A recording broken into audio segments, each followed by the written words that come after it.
So, it's going to be the second start of this bike, and I figured out what was wrong.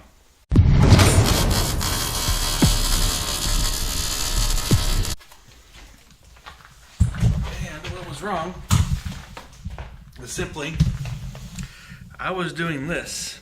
This is off. So, what I would do is I would put it on reserve, turn it off, and then I would turn it off to put it in reserve. And so when it started, it was doing the stuff that was in the carb. And then I would turn it off again, and fill the carb back up, and then I would turn it back off and start it. That's why I hate these sideways things, because I can't tell which way is what. Because if I look at this thing here, it's labeled as off over here and on over here. I don't know if this thing's supposed to be the pointer, or the other thing's supposed to be the pointer. It's sideways, so it's hard to tell. So I really, really hate these Petcocks. And so that's why I always switch them to these sideways ones. And then the sideways ones I can tell. It points to the where it's at. You know, that's off, that's on. So I, again,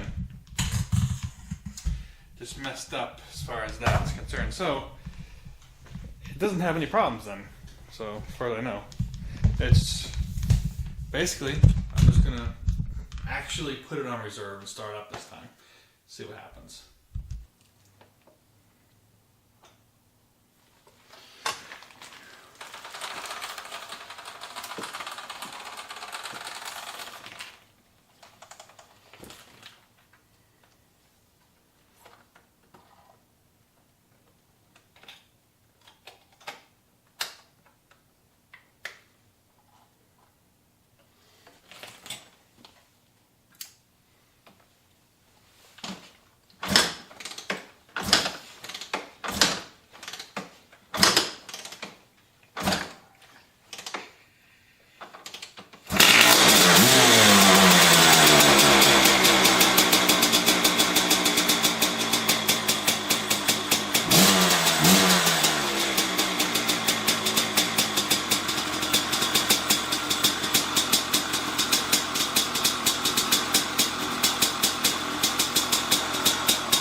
Yeah, I have to say, seems to run pretty good. At first it was kind of, seemed to run rich, but then again it wasn't warmed up.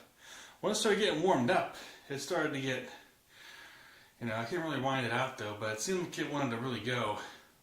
And then was lifting the front end up a bit. you know, just me just barely getting on it. It's real geared real high though, so yeah. The only thing I can really do now is take it on the trail and see how it does, see if it needs any jetting or anything like that. But it may not. I mean, it's break up a little bit, but then again, like I said, it's still cold. So, but yeah, it seems to be running pretty good. But yeah, until you really get out there and ride it for a bit, you're not gonna know for sure. So, yeah, that was one of the main things about this bike here, is that whenever he got this bike, it was running rich, and so he had sent the carb off to get modified by U.S. Maico in Georgia, I guess Ron Smith, and he was saying, yeah, it came like that, and they did a carb modification, cut the slide or something like that to make it run better, and he never tested it out after that. So that was one of the questions, is once I rode it, is it still rich, or does it need jetting, or what? So, hard to say. Just ran up the street real fast. I can tell you that, I mean, it seems like it's close, if it's not already set, but until I get out on the trails, I can really ride it. But yeah, it is geared pretty high. So, but yeah, maybe I put a skid plate on it and ride this weekend, you know, take it out and see how it does.